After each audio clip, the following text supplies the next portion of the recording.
Jacqueline Pechard deja el Comité Ciudadano del Sistema Nacional Anticorrupción y cuando cumple su ciclo, habla de qué tanto estamos involucrados los mexicanos de a pie en la corrupción del país.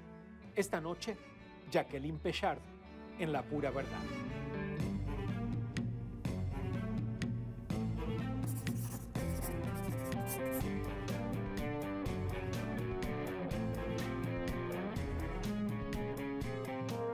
¿Por qué cuando hablamos de la corrupción, los ciudadanos nos enojamos mucho, mucho de veras, muchas veces con mucha razón, pero rara vez nos incluimos en la frase? Rara vez asumimos la responsabilidad. Rara vez decimos, yo también pagué una mordida. Bueno, efectivamente, porque lo que nos salta a la vista es la corrupción, sobre todo de los gobernantes, porque están involucrados grandes recursos públicos. Es lo que se llama la gran corrupción. Y entonces nosotros, ciudadanos comunes y corrientes, no estamos involucrados ahí. Sin embargo, sí somos responsables de que el sistema de la corrupción, que todo el entramado de la corrupción, nosotros somos parte de eso y hemos sido en buena medida tolerantes con la corrupción. Es más, participamos de la corrupción. ¿Y está medido, Jacqueline, qué porcentaje de la ciudadanía ha pagado un soborno alguna vez? Bueno, pues en los datos que tiene Transparencia Internacional, lo que se dice es que el país en donde las personas han pagado más sobornos a partir de entrevistas es en México, de toda América Latina. Tenemos el primer lugar en pago de sobornos.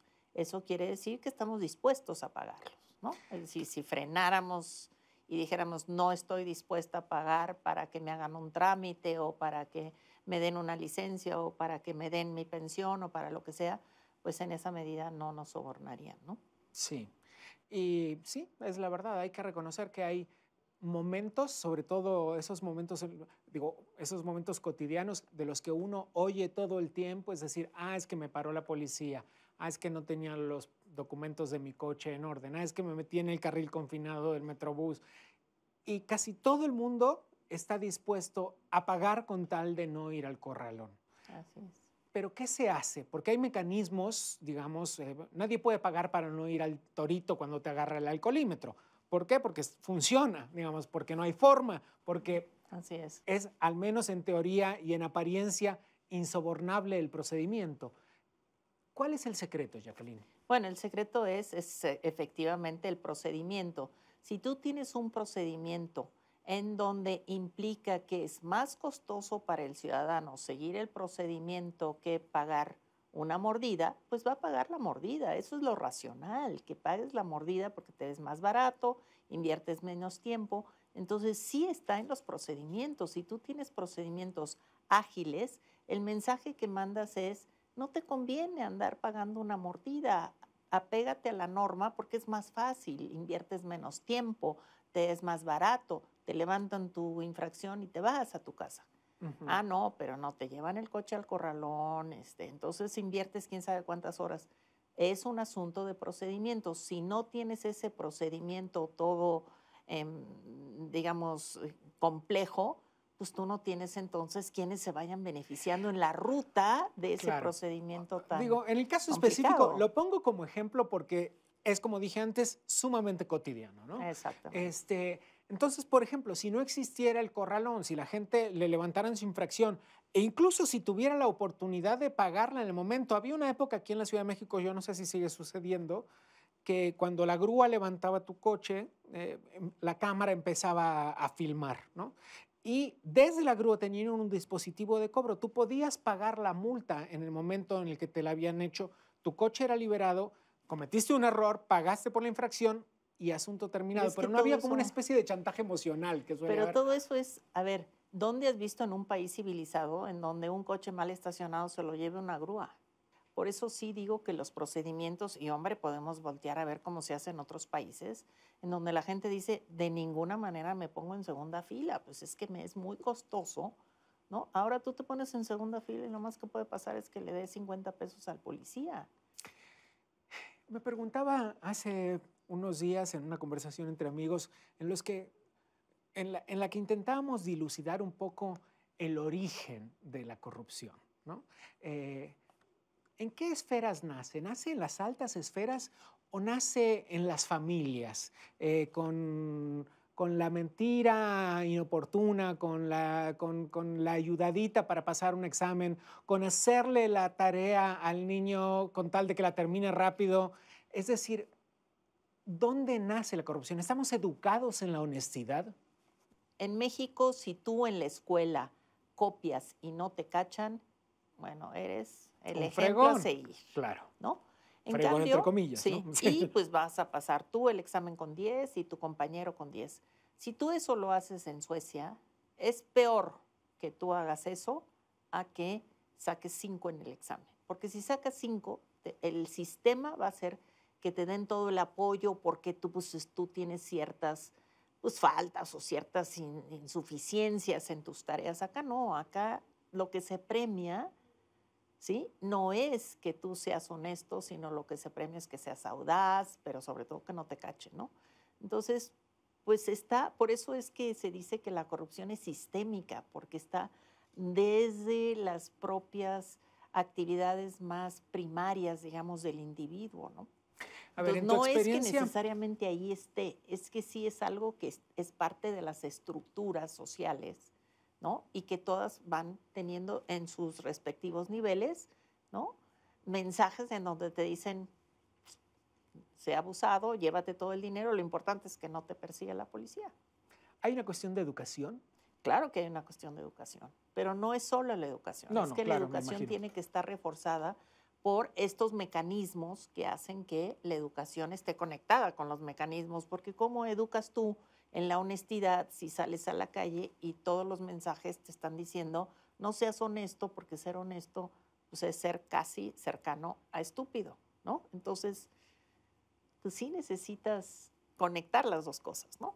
Una buena educación firme en donde el mensaje queda claro y un sistema que funciona a partir de esas reglas que tú mandas a la educación, ¿no? Entiendo perfectamente. Hay un amparo, corrígeme si si estoy equivocado, que intenta obligar a los estados omisos en la creación del Sistema Nacional Anticorrupción para que agilicen la creación y la puesta en marcha. Así ¿Cómo va es. eso? Bueno, pues la verdad es que va muy retrasado, ¿no? Es decir, a la fecha, comités de participación ciudadana, que es el grupo ciudadano que debe de empujar a que las autoridades hagan su trabajo, pues solamente 14 estados de los 32, es decir, vamos en menos de la mitad, en una tercera parte, que apenas han ido conformando sus sistemas. La Ciudad de México, que debía de ser pues, el baluarte de las, ¿no?, entidades federativas, es de las más atrasadas, y si volteas al sur del país, pues son de los más atrasados en la construcción del sistema. ¿Cómo vamos? Pues lo que estamos haciendo es trabajar con los comités ciudadanos que ya están constituidos para que entonces pueda irse acelerando a manera de modelo de los estados, de cómo van funcionando, para que los otros se activen más, ¿no? Es decir, no solamente desde el centro tratando Claro, de impulsar, claro. sino desde las propias entidades que ya tienen sus sistemas locales anticorrupción conformados. Estoy hablando de Jalisco, Nuevo León, Sonora, Querétaro, Durango, pues tienen ya estos sistemas conformados. Más, mejor, les falta todavía cosas, los fiscales especiales anticorrupción en muchos casos les falta, pero a partir de eso podemos, ¿no?, empujar a la creación de los que faltan. En tu experiencia, que ya está a punto de terminar al frente del Comité Ciudadano del Sistema Nacional Anticorrupción, ¿qué has visto en materia de lucha contra la corrupción en otros países que han logrado cambios significativos? Lo que he visto es que los cambios significativos pasan porque quienes tienen en sus manos la investigación y los procesos de sanción son independientes del poder.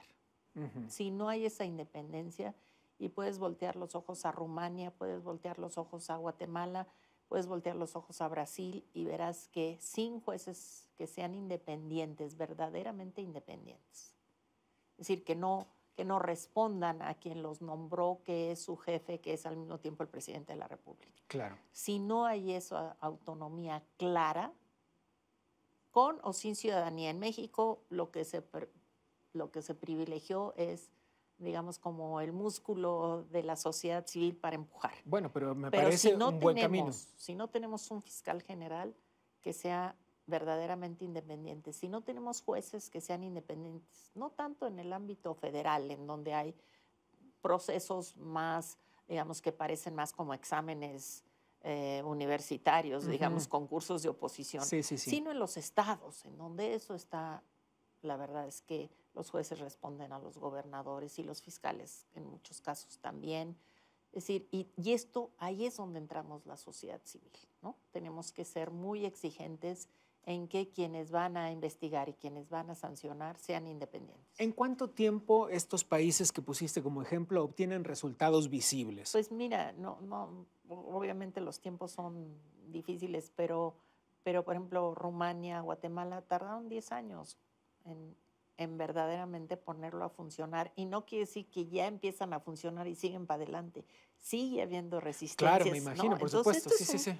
Este es un proceso, pero en donde dices, ya la sociedad dice, este sistema anticorrupción o este modelo anticorrupción sí funciona, pues entonces ahí tarda un tiempo porque se trata de desmontar unas estructuras, ¿no? Estos sistemas que van desde abajo.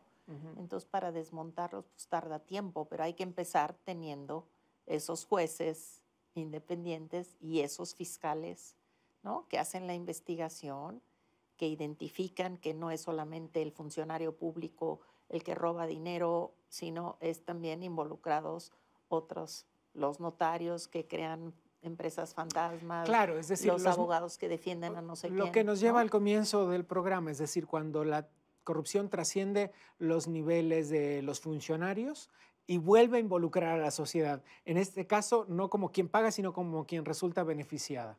Pero todo eso siempre al ciudadano común y corriente le daña, porque son miles de millones de pesos que debían de ser destinados a políticas públicas de salud, de educación, de combate a la pobreza, y que no lo son. Lo comprendo correctamente. Hablábamos hace unos minutos del caso de Brasil en el que si no fuera por jueces independientes, digamos, el gran escándalo de corrupción destapado hubiera sido imposible de pensar, ni siquiera la orden de aprehensión contra Lula. Así es, hubiera sido impensable. Déjame brindar contigo porque esto se nos acabó, pero brindemos por un México cada vez más transparente con una sociedad cada vez más proactiva. Salud y gracias.